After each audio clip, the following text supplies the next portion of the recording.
അവഗണന തുടരുകയാണെങ്കിൽ RJD ഇടതുമുന്നണി വിടണമെന്ന് RJD സംസ്ഥാന പ്രസിഡന്റ് MV ശ്രേയാംസ് കുമാർ.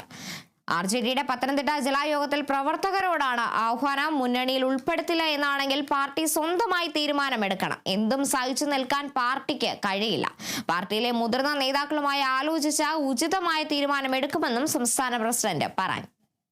ഇവിടെ യാതൊരു രീതിയിൽ നമ്മൾ എക്കമടേറ്റില്ലെങ്കിൽ സ്വന്തമായിട്ട് തീരുമാനങ്ങൾ എടുക്കണം. എന്തും സഹിച്ചിരിക്കാൻ പറയാമെന്ന് എനിക്ക് സാധിക്കുന്നു. ആലോചിച്ച് വെച്ചിട്ട് അവിടെ എല്ലാ മുതിർന്ന നേതാക്കളും ഉണ്ടല്ലോ ഇവിടെ. അപ്പൊ ഈ അതുപോലെ തന്നെ ചെറുപ്പക്കാരെ മുന്നോട്ട് കൊണ്ടുവരണം. അവരെ നമ്മൾ പ്രോത്സാഹിപ്പിക്കണം. മാറുന്ന തലമുറയുടെ അഭിരുചികൾ നമ്മൾ മനസ്സിലാക്കണം.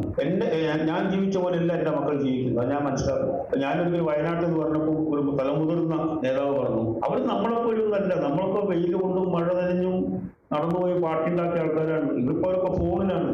65% ചെറുപ്പക്കാരും സ്ത്രീകൾക്കും നമ്മൾ വേണ്ടെന്നില്ല. അവരുടെ രീതി വ്യത്യസ്തമാണ്. നമ്മളെങ്ങനെ പറയുന്നു നമ്മളവർ മനസ്സിലാക്കണമെന്നുണ്ട്. അവർ മനസ്സിലാക്കാൻ നമുക്ക് സാധിക്കണ്ടേ? ഒരേ മുഖങ്ങൾ തന്നെ എപ്പോഴും വന്നാൽ പോരാ. പുതിയ ആൾക്കാർ വരണം മുമ്പിലേക്ക്.